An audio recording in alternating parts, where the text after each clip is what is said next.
Nyakora Mugejuango chopo kanyo sa achiela mamidhiambo erokamana inya kuom yiero TV mar Ramogi eneno weche manyien mag ang'ich welo mawaikoni kawuono ma chieng' ngeso tarik 3 dwe mar 5 higa mar 2025. Kamoro amora ma intiere Nyakora Mugejuang ageno ni riyo maber kendo odiochieng' mari obede yo machalo nade inya to odiochieng' ma kawuono ma en odiochieng' ma jofwambo yango odiochieng' wanyalo wacho kanyo kod dho ngere ni en World Press Freedom Day. Odiochieng' ma jofwambo winjo ni dhialo mano ratiro ma omigi kata thuolo momigi mar keyo weche maonge luoro kata maonge ng'ata ma winjo be ni chocho ratiro margi. Nyakora Mugejuang otiyo odiochieng' ma kawuono kata otieno ma kawuono waiko ni weche mathoth mago matimore e sirikal mamalo kaachiel kod mago matimore e sirikal mano mar loch gwenge counties duto ma pacho kae. Jofwambo magwa kinde mathoth bed dakicha maneno ni wach kotuch to wakelo ni godo achiel kachiel.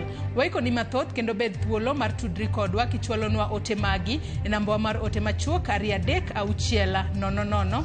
Facebook ibiro yudowa achiel kachiel Ramogi TV X @Ramogi TV. Ka an bende inyalo tudri koda e Facebook page mara ibiro yuda Joyce Oduor, mbui mara mar X ibiro yuda @JoyceOduor_. Machiegni kendo magi thuond weche ma wamiyo pek.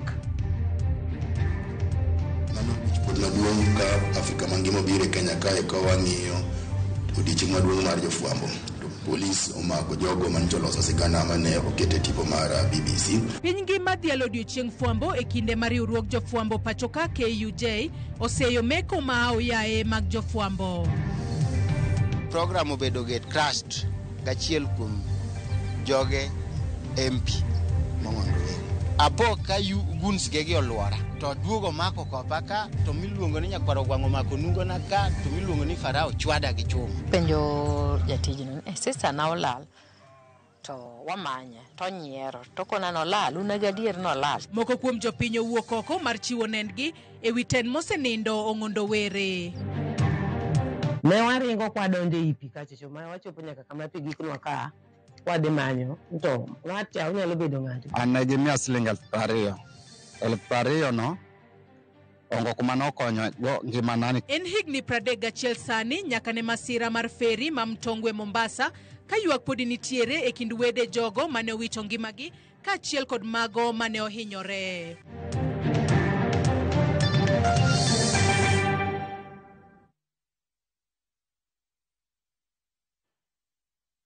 Nyakora Mugejuang mago kaachiel kod mamoko mathoth e yor adimba arwakini machiegni yie mar mondo mi bed kodwa nyaka e giko mar weche manyiena mag ang'ich welo. Nyinga Joyce Oduor, jaloko marwa en Belinda Phillips. Machiegni jolos sinema ang'wena kamoriwo Nicholas Wambugu, Brian Andalgala, Mark Karubuyu kaachiel gi Christopher Wamae manomaki odiochieng' manyoro gi ketho mar goyo chapa kaachiel kod keto e mbui tipo mag miriambo owe thuolo gi obila. Jodito manitiere e paw fwambo okwayo piny owacho mondo we chenro mar thiro ratich jofwambo e pacho kae kama giduto timore e kinde ma piny ngima hingo odiochieng' fwambo kawuono. Sharon Ong'ao gi mathoth.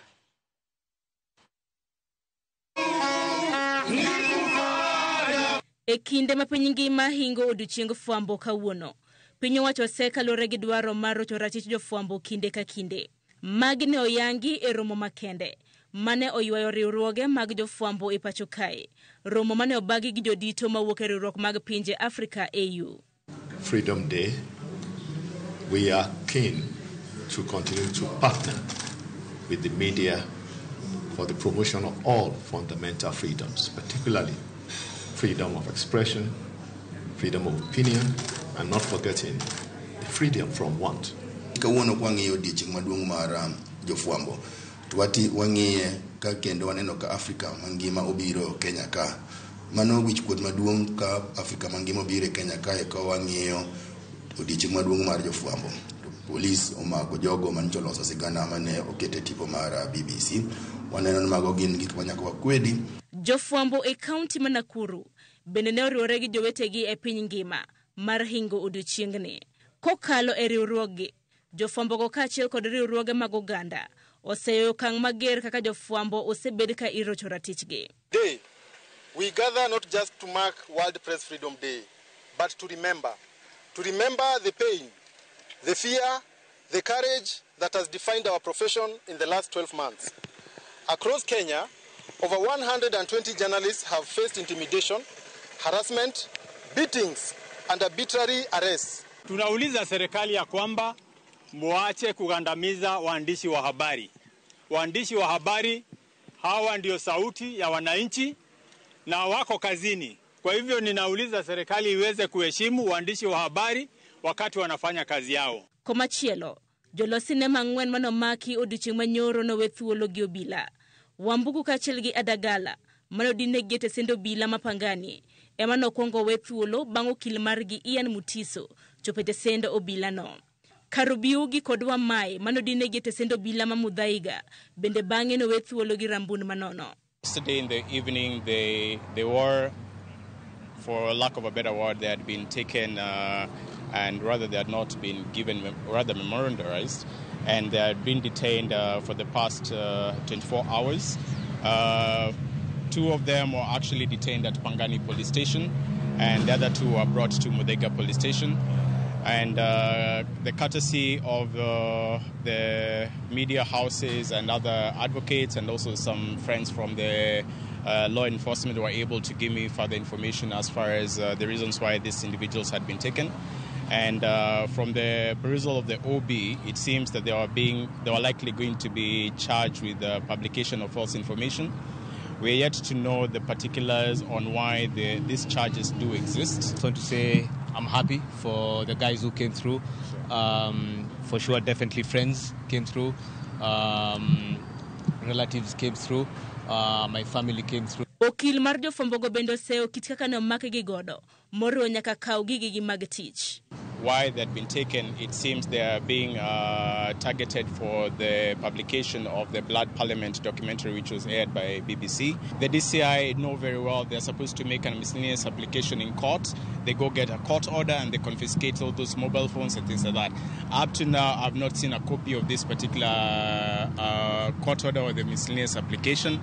So therefore, for me, the fact that they have obtained those particular gadgets that has been illegally, and in any case they intend to use them in court, I'll actually have them struck off the record for that purpose. Jofwambo ang'wen go kata kamano ochike gi obila mondo chope nyim log tich mar okwach kich chieng' wuok tich mar juma mabiro mondo gindik dhoggi. Sharon Ong'aw, Ramogi TV. Jodong Suba e kaunti ma Migori okwayo kwe e kinde limbe mar jatend piny William Ruto e kaunti ma Migori, limbe machakore odiochieng' makinya. Jodong Suba ma otelnegi kod ker mar Jodong Suba e kaunti ma Migori, Japheth Riogo wacho ni gimora kod limbe Ruto kendo gihera mondo oganda e kaunti ma Migori orwak jatend piny Kenya kod kwe. Giwacho ni chenro mag dongruok ma ikelo kod jatend piny Kenya e kaunti ma Migori thoth kendo gimor kod riwruok ma jotelo ma oyier e kaunti ma Migori onyiso ma gidhi giomo dongruok e piny owacho mamalo.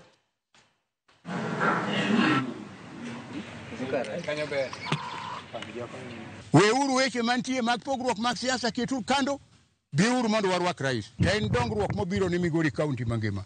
Pok na neno nyaka ne an gi higni mang'eny nyaka chakre wa e lwet wagunda. Pok na neno rais mabiro makelo ni sub county te dongruok e mula achiel.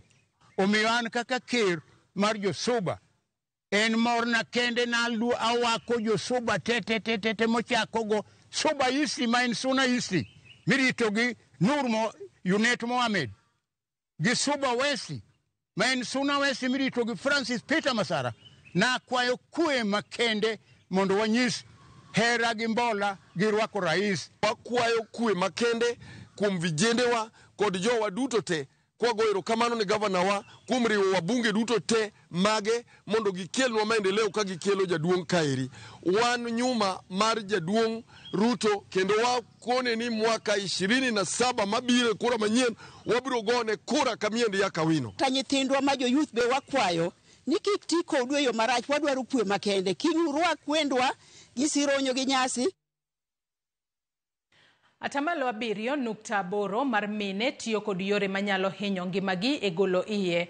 Kaluwore kod nonro manyogol kod riwruok mar African Population and Health Research Center komakore kod migawo mar thieth, kata obedo ni kwan mamalo mar mine manogolo iye e higa mar 2023 notimo kamano ka gitiyo kod yedhe mopuodhi, en gima lit ni nitiere moko manotiyo kod yore manyachon kod manyalo hinyo ngimagi e golo iye. Simfros Okinda nigi ler. Rekod lipot mar migawo mar thieth manotime higa mar 2023, 103 nogolo iye, gima nyiso ni 83 mag mine nogolo iye higano. Lipodno bende oyango ni 61.8 mag iye manogol e higano notim kitiyo kod yedhe mopuodhi. Ma nolu kod yore manyachon ma dho ngere dendo ni traditional methods, kama mine 26.7 notiyo godo e golo iye. Mine mamoko 12.5 nogolo iyegi ka gitiyo kod yo midendo ni vacuum aspiration kata MVA, kama jalony tiyo kod teko mar yamo e ywayo nyathi oko mar miyo. Mine mamoko 7.9 notiyo kod yore mamoko ma ok richo e golo iye. Jalony kara kamano nyiso luoro ewi mine 7.9 manotiyo kod yore magalagala e golo iye. Yorego oting'o tiyo kod gik mabith e chweyo fuko mar nyathi, madho kwiri makech miloso godo sabunde mag luoko cho, muonyo yedhe mathoth mokalo chik laktar, kod madho soda mar kok e kin mamoko. Lipodo bende yango ni kata obedo ni mine notiyo kod yore mopogore, thothgi e 50.6 noyudo midhiero makoni kod kocha, kendo nochopo manyo thieth e ute thieth mopogore pacho ka. Kuom hawi marach, kwan mar mine manochopo yudo thieth tok golo iye, 1.4 noyudo midhiero maricho, kamoting'o mine 5 manowito ngimagi, kaachiel kod 8 manobedo e koma. Moheo 16 mar mine noyudo achiedh nade manodwa negogi, ka 28.5 ne ni kod midhiero matindo. Sirikal koro jiwo mondo los chike makare matayo chenro mag golo iye mondo geng' thoe kata midhiero mikelo kod golo iye. What we see across the world is that when abortion is legally restricted, it does not decrease the number of abortions that happen. It just makes the abortions that do happen unsafe. So putting legal restrictions around abortion means that they continue, and we see that in this study, that abortion is very common in Kenya, and it's very common across basically every country in the entire. Simfros Okinda, Ramogiti. Nyathi moro ma jahiga 1.5 mawuok e gwenge mag Chesingoro e kar chung'od bura ma Bureti, ngimane nitiere e kind Akuru gi Asumbi e osuptal maduong' ma Kericho, bang' kane obambe gi jal manitiere kod higni 46. Kaluwore gi Nancy Wendot, ma en apisa mar thieth e osuptal ma Kericho, nyathino noring godo e kar thieth maduong' ma Kericho bang' kane othiedhe e kar od thieth mar Kapkatet sub-county. Obila e gwenge ma Bureti wacho ni jopiny ne okonyo obila e ndhiyo achich miseyo gi bembo kendo dinne e tesend obila ma Litein.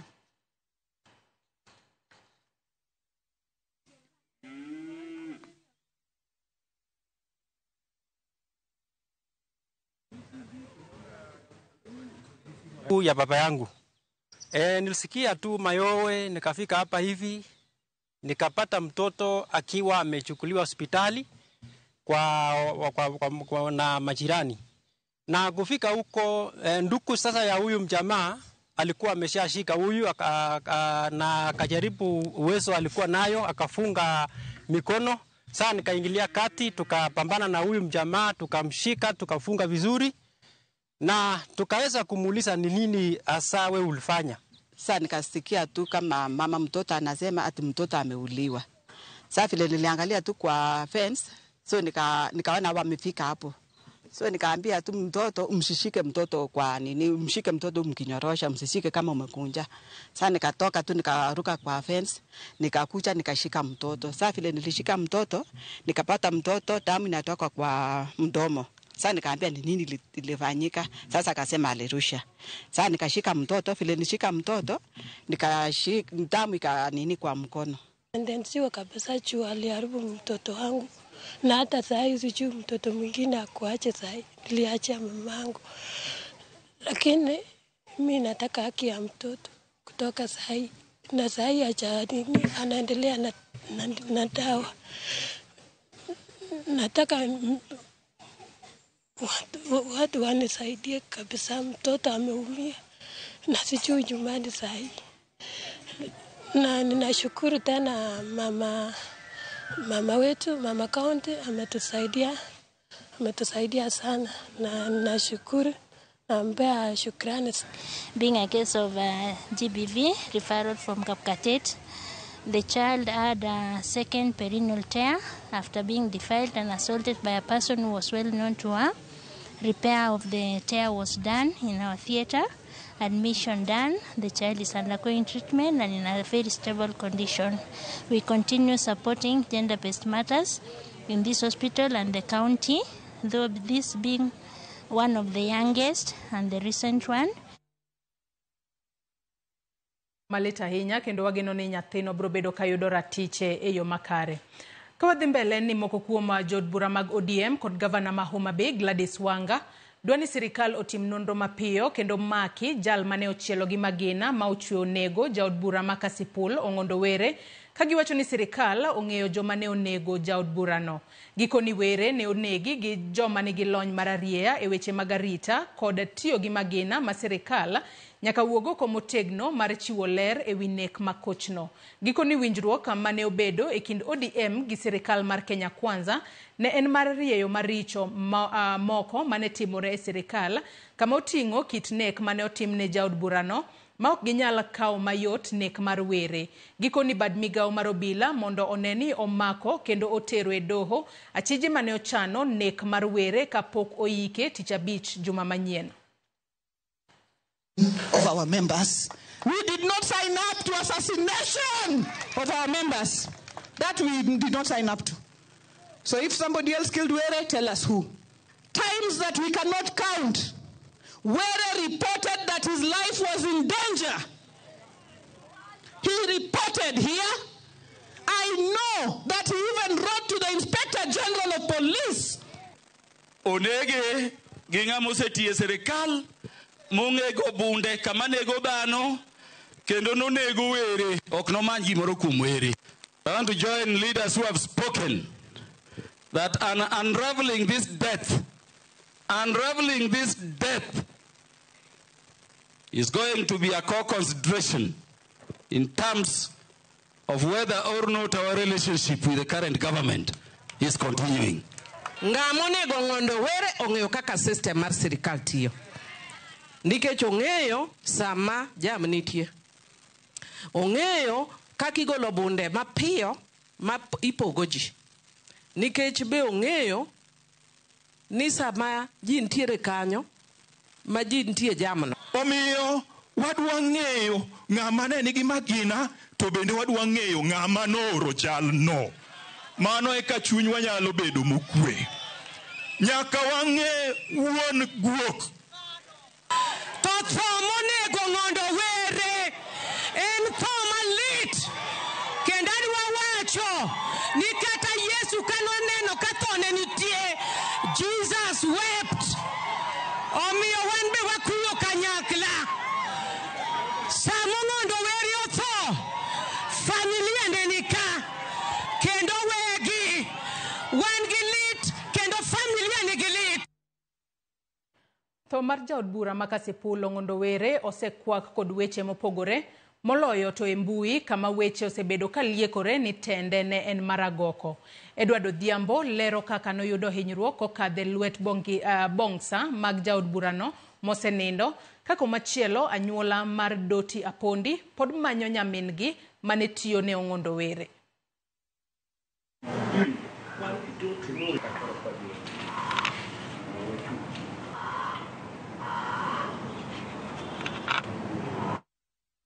Ramogi Ajuang wagoyo mos kalore ni wachochni matin e sigana makamano. Kata kamano pod walose wabobedo ka wamenyo ni matut kotudore koda jogo manyaka sani osebedo ka wuok oko ka koro gichwalo. Wanyalo wacho ni gichwalo ng'ur makoni kod kocha kotudore koda kaka telo mano mar mosenindo Ong'ondo Were ne en mar agok. We wawinjane koro. Jego program obedo get crushed gachiel kum joge MP Ong'ondo Were. Ataro gi chike mag oganda Luo ni jal mowito ngimane imiyo luor. Tho mar jaod bura ma Kasipul Ong'ondo Were okawo lai machielo. E mbui, weche osebedo kaliekore ni telo mare ne maragoko. Kendo rawere moko noyudo hinyruok kama moko to nowito ngimagi. Ma Edward Odhiambo, jadake ka chung'od bura ma Kasipul, kaunti ma Homa Bay. Joma ne wagole bodi kaka nyuola gipogo tijegi. Ipogo ng'ane dhi ka, ng'ane dhi ka, ng'ane dhi. Ok na dhi mochari mondo adhi akel Joel. Ne an chiro Karogo, ko gine to gochna ni bodi koro chiegni chopo, wawuok gi shughuli mane watimo wabiro. Ka gike sa dala mayudo ka bodi oseket piny, tayudo ka jok mane nie tiyo MP oluoro sanduk magiketo restriction joma neno Joel. But mano ne oko waria. Ne wabedo kaka nyuola, wabedo magigok, giwuok, gidonje mtoka, gichak gidok. Kane gisewuok gidok, wabedo kanyaka piny oru. Tarik 28 dwe mar Ang'wen higani, odiechieng' manochan kaka mar iko, Edward noketo kenge mag arita makare motelo ne chakruok mar chenrono. E kindego, ema norome gi goch ma bende noweye kod hinyruok. Mogik sama koro MP okawe microphone. Oluorore koduogo kama kodhi kowero ODM, ogo microphone to wero ODM gi jogego, koting'o bade malo, koduogo kama guns gegi oluora. And gin guns ma ang'egi moko tiye county government, moko takia be kumoae. Tang'egi uwuotho kodgi. Machielo miluongo no Otis Ras emobiro golo gude wiya nikech ambe narwako gud to ODM. Obiro golo wiya ni ok irwako gudu ni to kija ODM. Tapenje nang'o? To duogo mako kopa ka, to miluongo ni nyakwaro gwang'o mako nungo na ka, to miluongo ni Farao chwada gi chuma. Kanye mane lwenyo chakore, ane ok react nikech ne ok an armed. Komachielo, anyuola mar Doti Apondi mawachore ni nolal dwe mar 10 higa 2010 noyudo thuolo mar tiyo ne ong'ondo were e kaunti ma Meru kendo rito ne ohala meke kaluwore gi dich makagi kacha. Ambe sani amanyo ng'ama reliable manyalo konya rito businesses. Gan gi businesses ka Meru to sani gikethre nikech atimo campaign an oko mang'eny. Nadwa nadhi andike tich. Amiye tich otina tachule to dak e ot for free. Onge rent mobro chulo. To sister na ne hesitant. Ne chunye pek to fadhina convince ngise na adhi dongo loyo bet nono. Jumbe adek tok chako tijno, Doti nokyudre e yor simbo ng'we yamo. Chal manoweyo wedege gi luor kendo chunogi chako manye. Chone were to Mr. Were ngise ni sister na noyudo tich Migori ni KCB. To madhe penye to tij bank ni an nyara nokosomo. Odhi yudo ni tich tinde yuda. To madhe na penye hato remo kaya. Dhi ane KCB mondi penja ni otiyo kanyo koso koti. Na sumbi by then taluoro ta adi Migori. Ta penjo. Ka penjo to ayudo manager. To manager ng'isa ni ginto pogi bedo gi new employees. Nancy Adhiambo ma en nyamin Doti nodhi nyaka Meru e kar dak mar were e mar fwenyo chal nyaminigi. Remi Ude odiechieng' mokwongo nochune dhi nyime gi limbe mare e boma ma Meru. Odiechieng' mar ariyo noyudo ote mar mondo miye ler e wi chal Doti. First thing manadonjo odni na sport Bible system e wall unit kanyo. Tapenjo jatijno sister na olal to wamanye to nyiero to kona nolal una gadier nolal tangise ni olal to onyiero ile sarcastic laugh moro ng'ato mokicha. Tokma nochunogi chiwo lipot e sendo bila boma ma Oyugis mana kaka achiel kuom yore mag yudo kony. Kata kamano, mano bende nokonyago lemo. Ng'ato gochona, oiji introduce kaka kijana to ngisa nadwaro ni mondi bi ang'isi kuma sister ni nitie. Barapo ni sawa. Kora decide nikech nan halfway the journey adogi. Kaduogo to ang'iso agochona mano. Ting'isa ni kijana no yudo accident otere ka e hospital. Rawera ni Mabili mabende en jadake kar chung'od bura ma Kasipul chiwo nende kaka nokadhe matek kendo nogoye kinde nyasi mar iko mar kwargi. There was a backlash between the sitting MCA and the MCA aspirant. And before they would fight, the security, around 2-3 security from Mheshimiwa Were's side went to separate the fight. And shockingly, the majority which were left, about 10 of them plus, came to stage a fight with me. I didn't have any problem with the sitting MP. Chalma kama nochuno owadgi mondo donjre kendo konye. Kata kamano, owadgi bende nogo mowe kod hinyruok kuonde mopogore e dende. My bro came to the scene and decided to defend me because now they wanted to chop me off with the pangas. A very sad state back at home when I was burying my grandfather. So when Bro came to my aid, he decided to help me come up, and when I rose to my feet, I decided to leave the scene. My bro told me to leave the scene because it was getting messy. So I knew they would not harm him because he wasn't the target either. Unfortunately, when I decided to run, they hit on my brother badly. They cut his head, his shoulder and his hands. Mae kaka oganda nosebedo kalose mbui motelo ne tho mar Ong'ondo Were.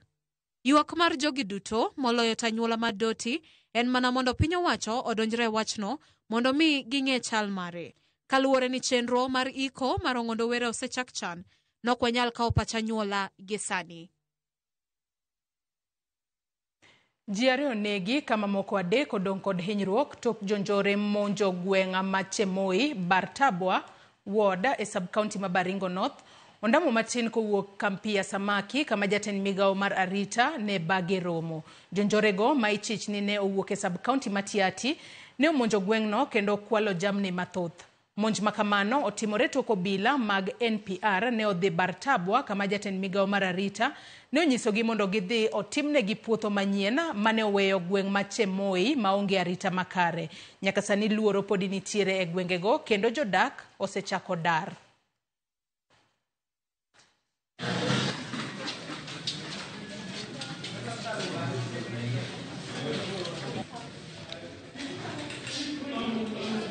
Sasa mnataka kutafuta saa hii hapa kwa Baringo North hapa. Mnataka kutafuta ati umorani. You are the kind of people that Jesus would have written a letter to, like in the book of Revelations, like the church of Ephesians. Kwamba ati jana mlikuwa watu wazuri sana. Saa hii mnataka kurudi nyuma. This is not a minister for internal security.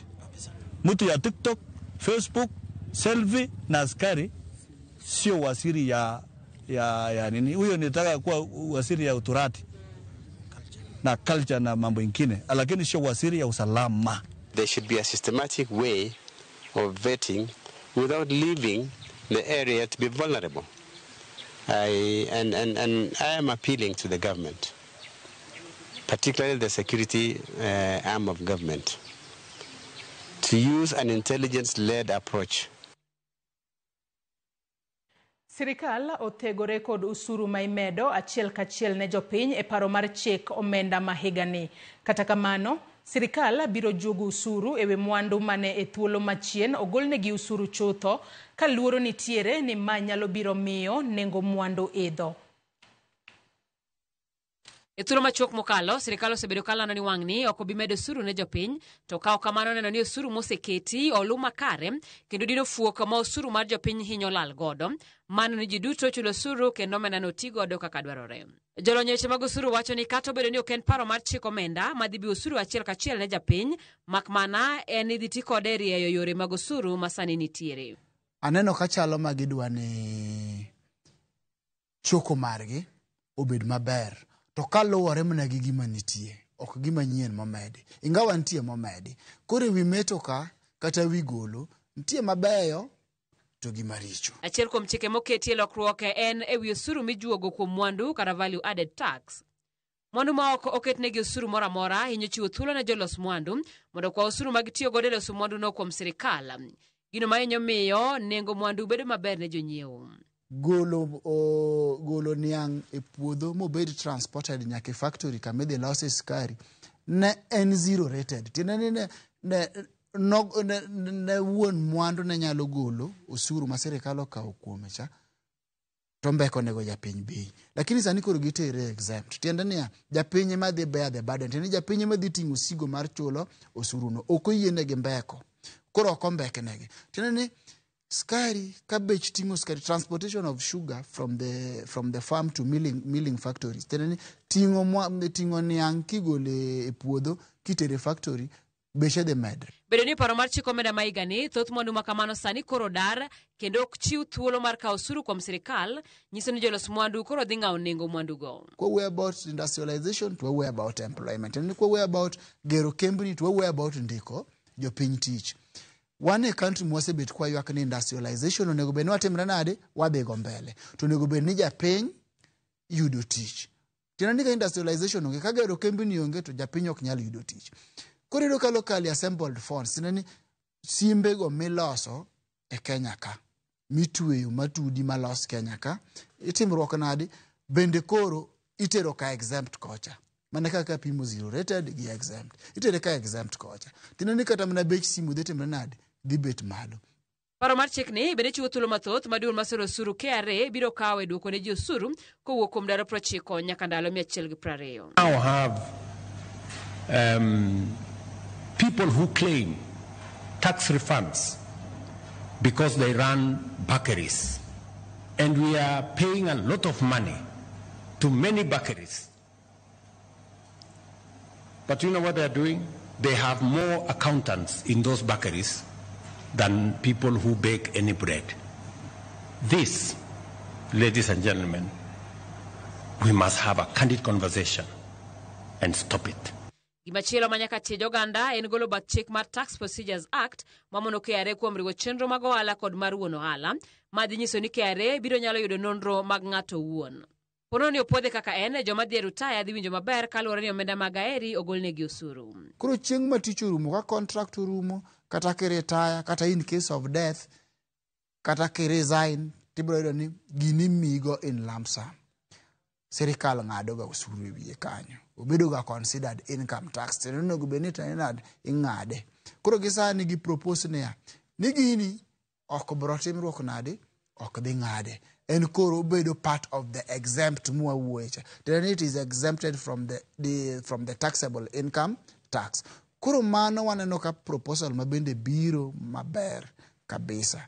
To mano bende koro take care of our retirees. Even though penjo samoro gi penjo ganea koro ini way about retirement ka gima chamo kawuono takia. Poni od bura opwodhe ibiro tere ne jatend piny mondo goye koke kata chiwo paro machielo e wi paro mar chik omenda ma higani. Simfros Okinda, Ramogi TV. Nyakora Mugiajwangi report mar Simfros Okinda ema duon wadhigo de yweyo mokwongo. Kata kamano asoma ni moko kuom ote ma ochwalonwa gisani. Bishop Gondo Nodongo ng'isa ka ni Joyce Chenro Ler kwayowa kaka jodolo en mondo ni jo Migori kiny orwak limbe mar president gi kwe. Ote machielo Oscar Oder wacho ni jotim nonro go ong'eyo nade ni mine kar kwan makama ne ogolo ich to en gima mine timo e yor siri. Mago mana moko kuom ote ma Nyakwara Mugiajwang chwalonwa ka Pastor Mondi othiche mar gemo nyinyore ng'isa ka ni mosna Archbishop Odhiambo Gura gi jagora Samuel Atonga gi Olo Oyanda. Med mana kete Ramogi TV wakao yoyo madundo kaduogo tadhi mbele kod weche manyiena mag ang'ich welo. Kik idhi mabor.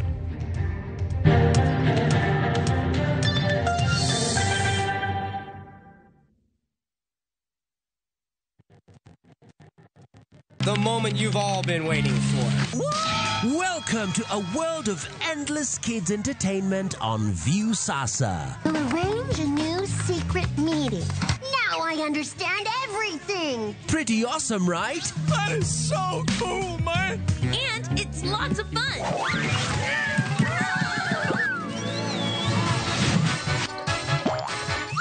This is the ultimate destination for your kids' learning, fun, and enjoyment. Greatest meal ever is ready for oven time. That's right. Let your kids enjoy unlimited entertainment only on viusasa.com.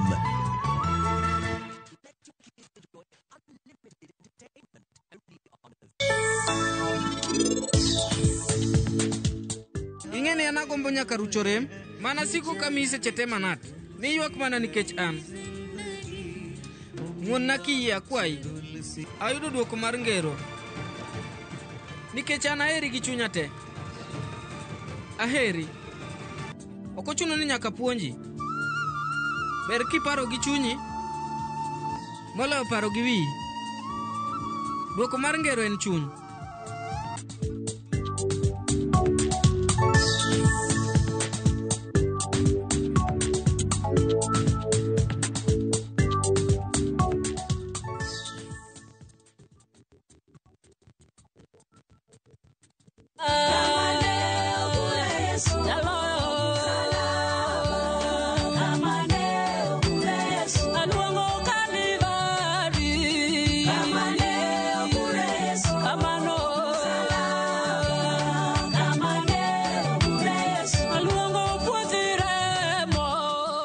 An Rosemary Ogonya, nimodi duenda ni kaka sikiza kodni, di *812 *784#.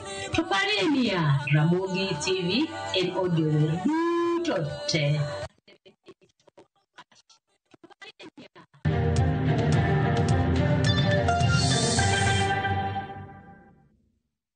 Chiegni kendo nyakwara Mugia Jwang e weche manyiena mag ang'ich welo. En higni 31 sani nyaka ne masira timre e feri ma Mtongwe Mombasa, kuma ferino ne onimo gi dhano moheo 400 moweyo ka ji 272 owito ngimagi. Ywak kata kamano podi nitiere e kind wede jogo mane owito ngimagi kaachiel kod mago mane ohinyore e kindeno, nimar piny owacho gikoni pok ochulogi kaka ne osingnegi. Jojaoko gi ler mathoth kowuok Mombasa.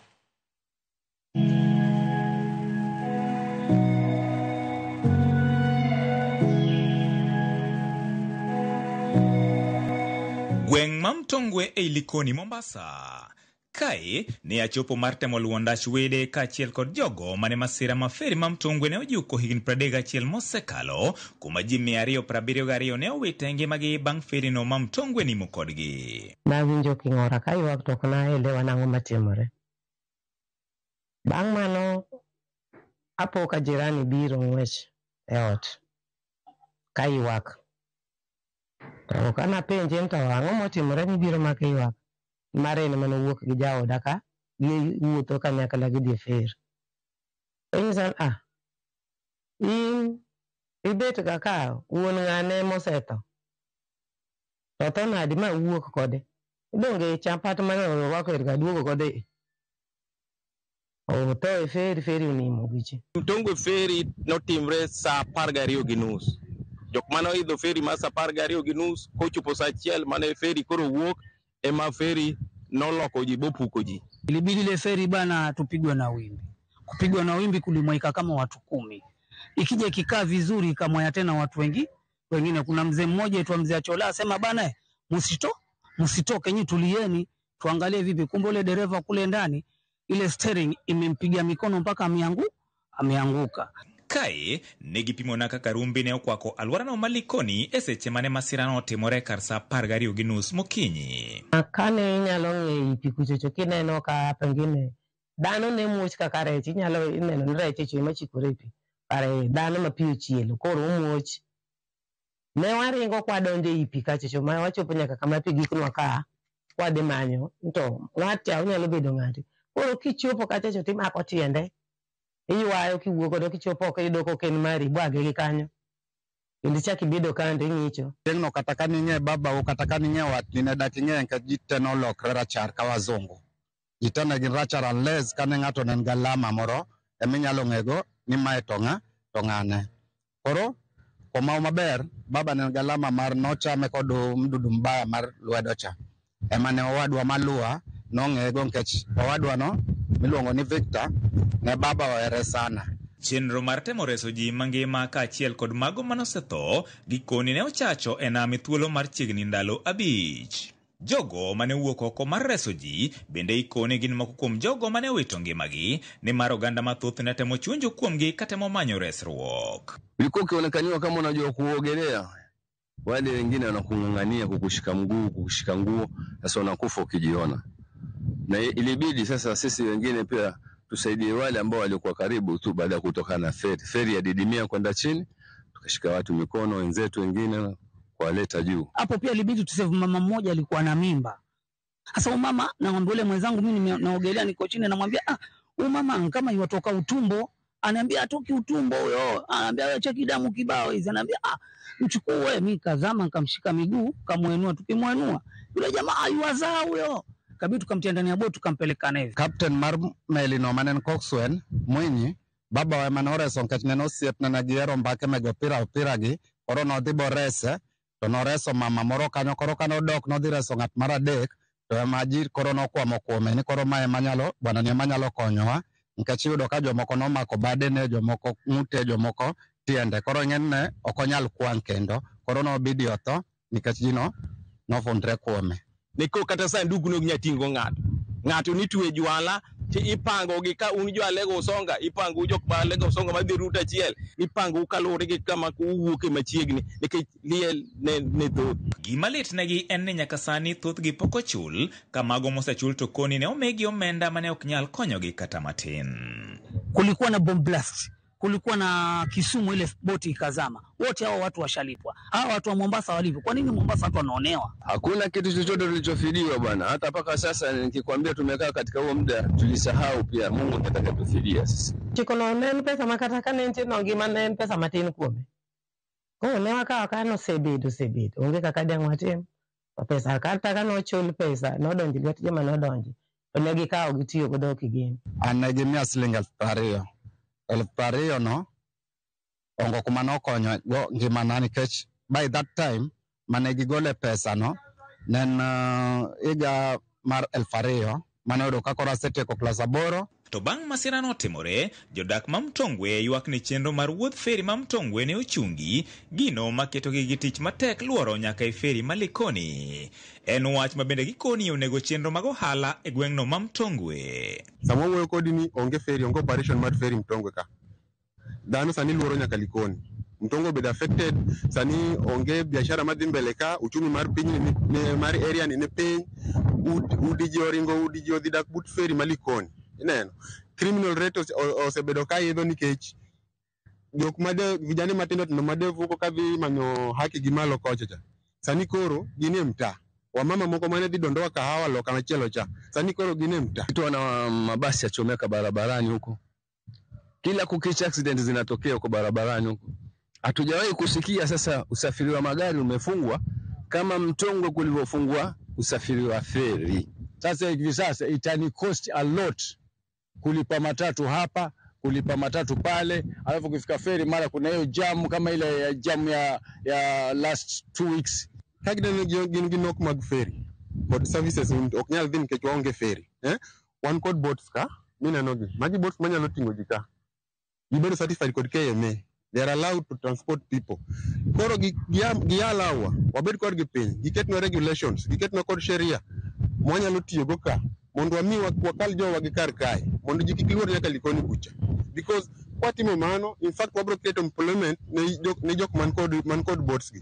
Wabro keto opportunity mon nyocha uso tomato kae, nyanya, chiemo, rech, nchiso idho nam kae. Koro jok mabiro gi boats go broga kalo kae to nyiewo gigo to gidhi utegi to jodak adaka maber. George Aoko, Ramogi TV, Mombasa.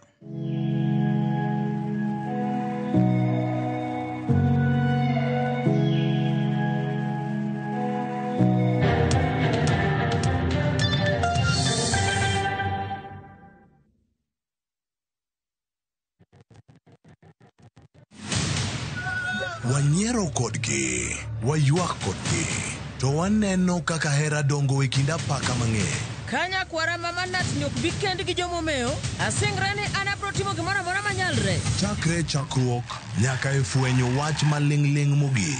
Kenyini biro rumo mana kamano nikech wan ok waherre ni VAR. Anabo bedo kaka jawasiki e kenyni. Joot noketie tem, wachopo e giko. Bang' ndalogi te, hera manie kind johera be biro tony. Nyaka oda mani atari ni abro weyo mago duto. Nikech kun wat kaur dilo, onge ng'ato matugo ga kode. Kik episode mogik mar Choti Sardhani Bai. Mana e Ramogi TV.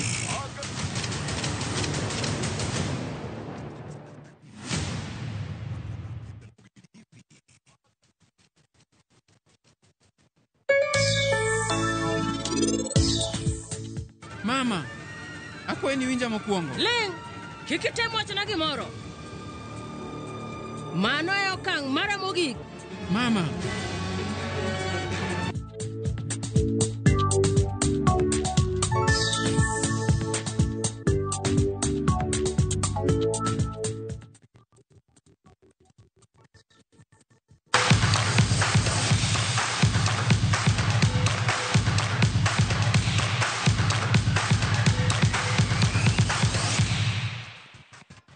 E weche mag tuke en ni tim mar Gor Mahia obago rako mogik motelo ne tugo maduong' mar liga e kindgi kod Shabana odiochieng' makinya. Tugono kiny nochakre saa 8 e alap Magusi e boma ma Kisii. Jatuk gor Austin Odhiambo olero ni gionge gi kibaji moramora motelo ne tugono, ka jatugo wadgi Matthew Gada to lero ni gin gadiera mar duogo Nairobi gi point 3. Kocha Sinisa Mihik korka kore ochayo tuk Shabana kowacho ni gisechano kaka gidhi nyono timno mawuok Kisii.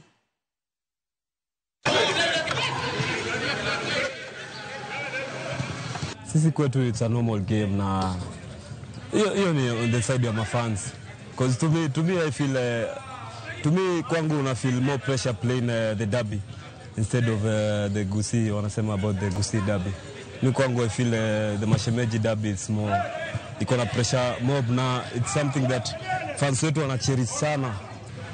It's going to be an entertaining match. Simply because both teams have had good outings in the weekend. So we expect a good match this coming Sunday. But for us, we are going to it with a different motive and a different aim. We are going for a win, actually. We are not going for anything less than 3 points. So we have to fight for it. We'll find the best thing. You know, already I know how they play. I already watched them. I know how they play, and even they don't know how they play. They shoot ball from everywhere, and then what's happened? Yes, I saw many goals. They shoot from everywhere, even from the 40-meter, and maybe some rebound ball, and they force. But we have the solution how to absorb this and how to make them count. You know.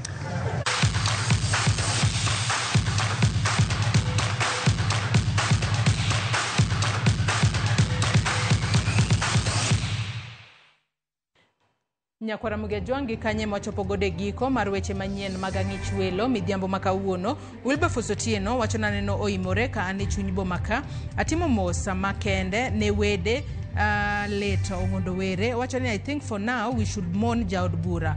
Most of these politicians ok beyo. Were ne en mana achiel kuomgi. Wacho ni akwayo youth mondi kik giyie josiasa oti kodgi e yo maracha. Ote Macheli wacho ka ni chutho joma ne masich feri oyudo to onego ochul. Mano Davis Okoth mar Rodi Kopanya. Nyakwara Mugejwangi erokamano ahinya kuom bedo kodwa nyaka gisani mochope giko mar weche manyiena mag ang'ich welo. Warom kendo e weche manyiena mag oimore. Oriti masani nyinga Joyce Oduor nantiere kae kod jaloko marwa Belinda Phillips.